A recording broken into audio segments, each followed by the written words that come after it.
welcome to Slated for More. Today, we are going to be talking to Darrin, who is an expert photographer. And I'm going to first let him introduce himself and tell us a little bit about how he got into this career and what keeps you motivated. Hey, I'm Darrin Hackney with Darrin Hackney Photography. And how I got started is a friend of mine got a camera, a Canon 20D. This is back in 2005. And I was playing with it and I was like, holy smokes, this thing is fast. Because at the time I had a Sony CyberShot, just a little, what they called a candy bar camera, the little 3 megapixel camera. But I could never get good pictures of my dogs. I had a Beagle and a Bagel back then, Steve and Maggie. If you're asking what a bagel, in my opinion, is half Basset Hound, half Beagle. So I called Steve a Bagel. It made me laugh. But I just wanted better pictures of my dogs at the time. And so I had some tax money come in and I bought me a Canon 20D as well. I bought it at Best Buy and came with the kit lens, the little 16, 18 to 55. It's been a really long time. And just got started playing and shooting, and I did get better pictures of my dogs. The very first picture I wanted to get was, I wanted it to look like Maggie was just standing there sticking her tongue out at me. And I have that picture, it's in a little frame, and how I achieved that, because you still got to remember, I didn't know how to use this camera yet, other than I put it on auto mode, and I took about what seemed to be 50 shots. But to get her to stick her tongue out, I gave her a mouthful of peanut butter. And if you've ever done that with a dog, they just stand there and stare at you and just keep trying to get the peanut butter off her mouth. I finally got one that I thought, that's the one. And so that made me happy. And then I wanted more pictures, and eventually somebody wanted to give me money to shoot, a family portrait session. And I was like, I can make money at this? I had no idea. Because honestly, my career at the time, I was the general manager of Hero Sports Bar and Grill. I had been in the bar industry since the day I turned 21, going to school up in Emporia. And I'd worked in the industry, loved the industry, had no idea that photography would be something that I would do full time. Yeah, I actually first met Darrin when he was in the bar industry, but that's a story for another day and not for YouTube. So you can ask me about that later. Okay, so you started in 2005? Mm-hmm. Buying a camera. Buying the camera. And I was horrible. I had no training, had no idea what I was doing. Did you take any classes, or is it all self-taught? Self-taught for the most part. I did take a couple of workshops, but those were in lighting. It was honestly... we didn't have YouTube back then.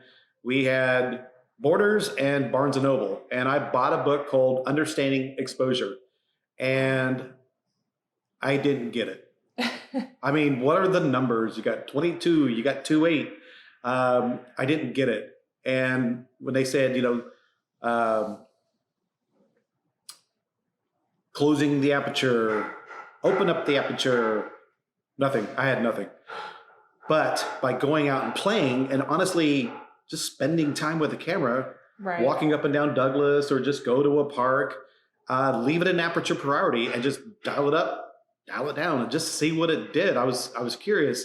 Eventually it all started to make sense. And once I understood what the numbers meant, I was able to start manipulating the camera more creatively, taking it out of auto mode, and going into aperture priority, shutter priority, program mode, and even eventually manual, and totally understanding the exposure triangle, ISO, aperture, and shutter. So what kind of photography did you or do you focus on with your career? Honestly, mainly people. The reason why I was fascinated with people is the same fascination I had working in the bar industry. Standing behind the bar, I honestly loved watching people, watching guys walk up to a girl. I could always stand and look and tell how bad his line is by the expression on her face. Plus, if she thought he was hot or not. It's the old, hey, or, Uh-huh. or just turning around. Oh, the old shoulder. That was my favorite. I'm like, walk away, walk away. But no, the guys didn't get the hint. But the thing is, watching those expressions, that was a feel. I could feel what she's feeling, like I said, whether she liked him or not, whether what he said was really dumb. It's no different than two guys squaring up in a bar. I had to assess, are they going to fight or are they just mad at each other? It's a feel. And eventually, by having that inquisitive nature and curiosity about people, snuck into my photography, because then I started capturing the feel of a moment, the feel of people, the laughter, the tears, the anger, and being able to capture the emotion fueled my whole other side of photography, because that's something no one was teaching me. I was just doing it on my own. I feel like that's a big difference between a professional photographer and somebody who thinks they can just be a photographer with their iPhone, which, yes, you can get some great photos from an iPhone. However, I feel like a professional photographer takes the time to really put a craft into it, put thought into it, and has that eye to make it that really special capturing moment. You have to develop your eye. What I see, what you see, what any of you see is your own. I've done tons of photo walks where it's a group of us, and I'll say, everyone take a picture of this bridge. So Nafsker Park, for case in point, there used to be a little white bridge in the park, and I just said, take a picture of the bridge. I mean, it's not a fantastic looking bridge, but I will say, even though if someone was standing next to me or somebody was up in a tree, which they did, I mean, everybody chose their angle based on what they saw of the bridge. Right. And even though if it was someone that was close to me, it was still a different shot than what I did. So just knowing that everybody sees something differently is important in today's photography. So it's your individuality that you need to work on. Don't try to mimic and copy someone else, because you will never 100% copy it. Right. Because you don't have their vision. You don't have what they saw when they created that shot. And what would you say, like, the average day-to-day is like being a photographer? Like, what do you wake up and do, and how busy are you throughout the day? It's crazy. I finally figured out that I edit best in the mornings, and I need to be out of the house in the afternoon. So that's when I schedule meetings, or I'll schedule photo shoots. I actually will photograph headshots in the morning, just because most people want to get those out of the way before they start heading into emails. They get mustard on their shirt from lunch. The bosses yelled at them. Right. I mean, all of those little psychological things play into me capturing someone, because they're sitting in front of me with a ball of emotions.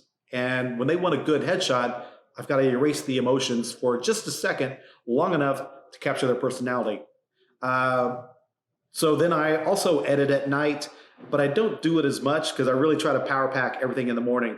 And there's nothing wrong with getting up at 5 a.m. No one's calling you.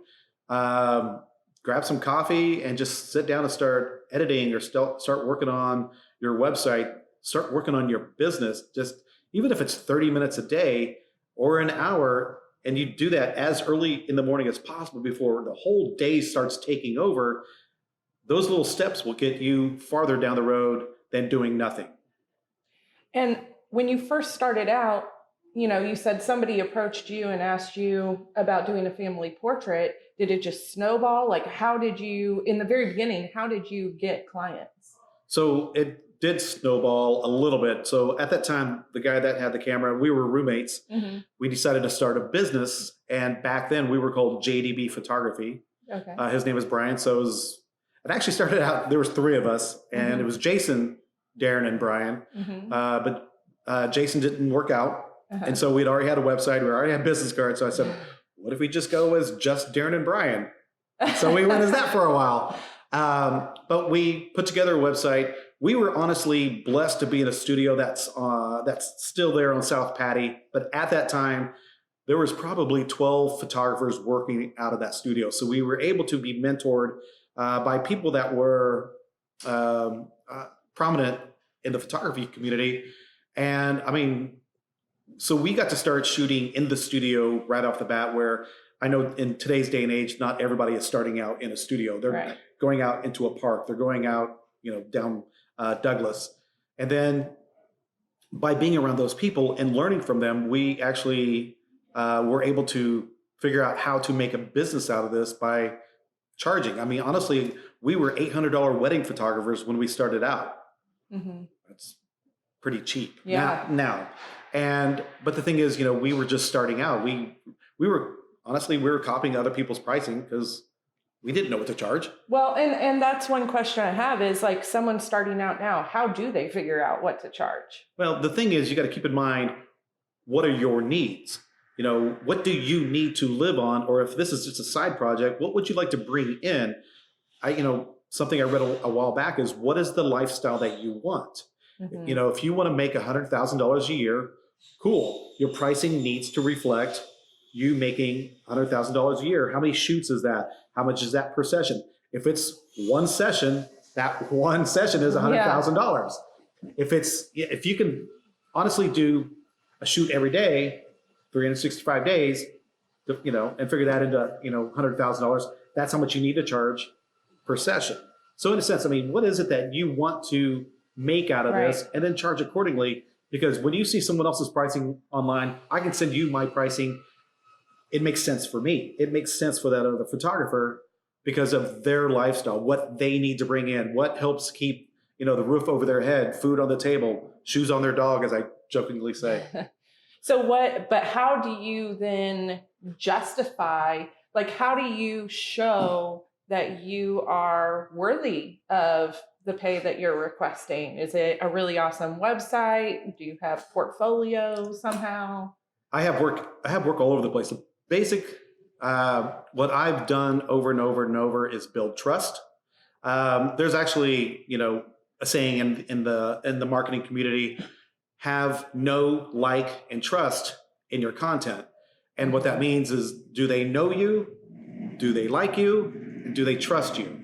And I just incorporated that either in my website, my Facebook, my Instagram. I don't do very much Twitter. But in all of that, I'm constantly dripping all the time, usually hitting those 3 marks. And I'm actually now, as far as the method to my madness now is just evoking emotion. Right. And I'll post a photo and I'll talk about it and maybe what I was feeling at the time, because maybe someone else can see that and go, I feel that too. Mm-hmm. Because what you'll find with social media, it's not about me. Mm-hmm. It's always about them. It's always about who's reading your content, because they're interpreting it and making it their own, how they see it, how they feel about it. And to me, I'm fascinated with seeing what my content can do. And honestly, I don't chase likes anymore. Likes are just pats on the back. It's not necessarily chasing. I love seeing shares. Shares is that one extra step that somebody goes, I really like this. My friends need to see this. Right. And that's huge. And so if you can get people to share your content, you're doing something and it's worthy. I'm not saying your content before is not worthy. It's just the extra level up. Pats on the back. My mom will like every photo I put online, every photo. But I don't think about it that way as far as that's making my business worthy because I've got so many likes on a post. Those are just cool little pats on the back. Oh, good job, little Darrin. Right, exactly. I mean, I think people get caught up in the numbers and don't focus on, like, if this is a business for you, if you're trying to bring in money, how is that converting to actual business? Right, absolutely. And honestly, chasing the likes does not convert into more business. I will 100% tell you that. If you start getting more shares, that helps. If you can add more value into the marketplace, great. Another thing that if you can also not do is look like everybody else. Mm-hmm. What I mean by that is there are looks, there are actions, there are presets everybody can purchase. But what I notice in the marketplace, everybody looks the same. Yes. I will always say my work looks different because I don't do that. Do I have those actions? I do. And do I apply one every now and then? I do. I'm no different. I mean, but I just don't consistently go with the same look every time. I don't want to be a commodity. I want to stand out because by standing out, I'm now hireable. Right. And I will always want to do that because I want to put shoes on my dog. It's a joke. It's an inside joke for me, but it's very true because that signifies the roof over my head, gas in my car, food on the table. Right. So it's something I've read a long time ago as far as the commodity aspect is fast food joint A has $1 cheeseburger. Fast food joint B has $1 cheeseburger. Do you really care which one you go to? You don't. You're just hungry and you want a quick $1 cheeseburger. Mm-hmm. I would hate for somebody just to look at me and a couple other people and go, and based on price, you hire me. I want you to hire me because you like my work. Right. Every photographer wants you to like them for their work, but if you're a commodity, you're in the pricing game. Right. They will always look at your price and go, this girl's $1 cheaper. Right. They absolutely will. So you mentioned being in that studio and having those mentors. I've heard that from other people.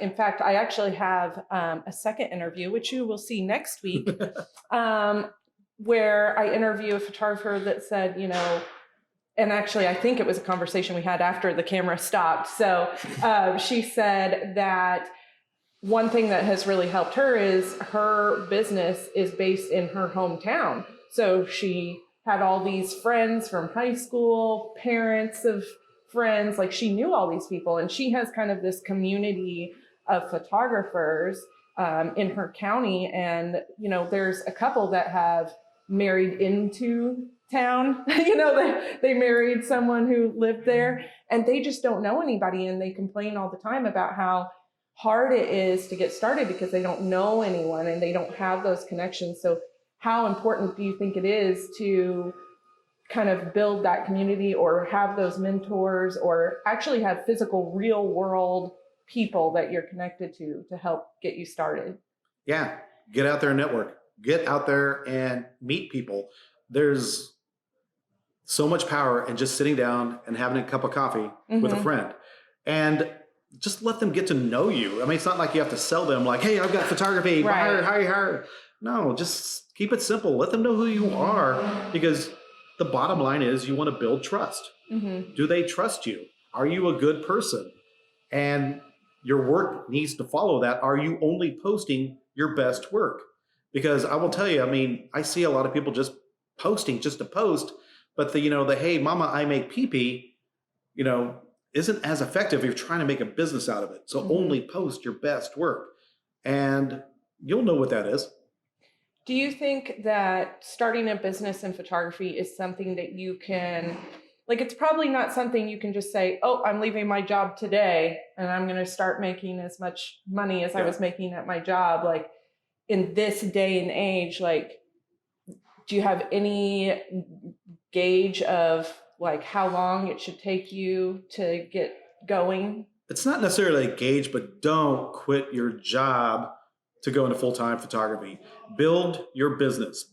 There was a time, and this was at Heroes, I was a general manager, where I was, putting in my 40 plus hours a week there, but then I was shooting in the evenings or shooting on the weekends. And then eventually I started sliding into more weddings and just building the momentum. But I still had my full-time, general manager's position. It wasn't until I went full-time, or I started then my own brand in 2009, Darrin Hackney Photography. It still took 2 years for me to build enough momentum. Mm-hmm. I felt I could make that leap. I mean, I would go to workshops and they say, jump and the net will appear, or jump and your wings will. And I was like, oh my God, you guys are so full of crap. But there is some truth to that because what I realized was when I did go full-time in photography in 2011, I was all in. When I was with Heroes, I was half in. So it's almost like your feet's kind of tipped in the pool a little bit and you're still standing on the edge. I wasn't all in. When you are all in, your back is against the wall. You do everything you can to make it work. Yes. And that's being a sole proprietor in a sense. So is that me going out and networking at BNI events? Am I attending 1 Million Cups? Mm-hmm. And just getting my face in front of people matches that. So when they see me online or somebody posts and says, oh yeah, I met that guy the other day, Right. starts building momentum by you just getting out. I've had this conversation with many photographers, and they give me the excuses of, well, I wish I could get out or something. I'm like, if you really want it bad enough, just do it. I mean, people out there aren't Right. scary, but at the same time, it's not your camera. It's not your photos that you're getting hired for. They're hiring you, Right. the person, 100%. Right. So are you fun? Are you not fun? Are you creative? Not creative? I mean, any of these things, people are looking at you, and when they meet you in person, helps solidify that, oh yeah, I need to call this one person because I met this person for coffee last week. So much fun. So for someone just starting out, like maybe somebody who is either still in high school or just getting into college, what would be your recommendations for first steps to starting a career and earning income in this way? I would say shoot every day. The first thing you have to develop is your eye. And using your iPhone, using your camera as far as learning it, counts. Every day, shoot something. And honestly, people are really, I see this, today, they're looking for the easy button. Where's the magic YouTube video that just tells me, boom, I've got a business. Right. It'll never happen. You have to honestly do the work, especially in photography, because if you want to be considered a creative, you've got to really develop your eye and your sense of seeing your environment maybe in a different way. What makes you marketable? What makes you hireable? And honestly, just study the craft. I will tell you what really switched for me is, and again, me playing with my camera over and over and over, going on photo walks and things like that, I got to a point where I just knew my adjustments. And so if I knew that I knew if I wanted at 2.8, here's my shutter, boom, boom, whatever it is, that became automatic. Here's the same thing to help you think what that looks like, what that means. Every one of you drive a car. When's the last time you've actually looked down to use the brake? You don't. Right. You just know how to use it. You know how Right. much pressure. You know how hard, oh my God, a lot of pressure. Either way, you don't look. It's all automatic. You could probably reach over and change your radio station again without even looking. You put your car into gear without even looking. These are still mechanical things that you've done over and over and over, probably since high school when you went to driver's ed. The camera is the same way. Learn the camera. It's your craft. Here's the crazy thing. To me, I see it as an extension of my eye. It's just this thing at the end of my hand. Mm-hmm. And all I'm doing is manipulating the dials, and I shoot what I want because I've already seen the shot in my head. I know what the outcome is before it even comes out of the camera. To get to that point, practice, practice, practice. Make the mistakes, learn your camera, and have fun with it because photography is a blast. Okay, so for the last question, where can we find you and your photography and connect with you? I'd say my website, but I don't really change much there, but it's darrinhackney.com. You can follow me on Facebook. It's Darrin Hackney. You can follow me on Instagram. It's Darrin Hackney. And I mean, I try to, honestly, and that's in branding, I try to make it easy to find me across all the social media channels. The only one that's not Darrin Hackney is my Snapchat, because I'd already set one up and they won't let me change it. Yeah. Which is DHack55 if you want to follow me Well, there. I will put links to all of that in the description.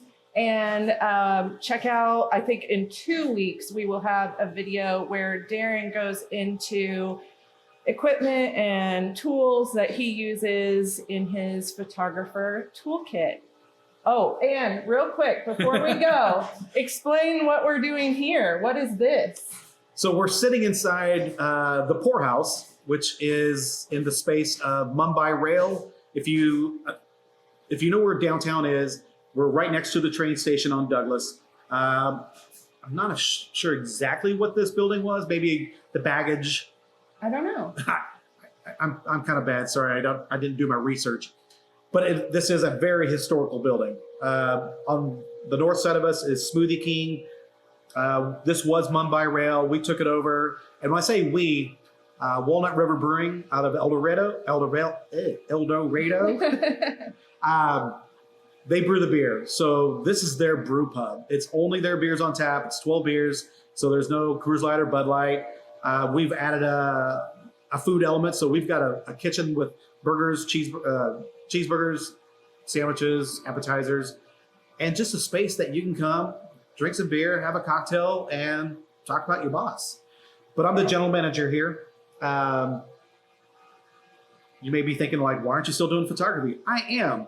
I'm just taking on a new challenge because honestly, after 20 plus years in the bar, nightclub, hotel industry, it's in my blood. I can't shake it. And the reason I took this project on is because it's a startup. It's building it up from scratch, and it's similar to something I did 22 years ago with Mort's. Opened it, started it from scratch, created it from nothing, and look at it now. 22 years later, it's one of the top spots in Old Town. Well, awesome. What day is opening? We're looking for 2 weeks. 2 weeks. Oh my gosh. So by the time you see this video, it will probably be open. Most likely. Okay. Well, again, I will put links to that as well in the description. Thank you, Darrin, for joining me, and we will see you all soon. Bye.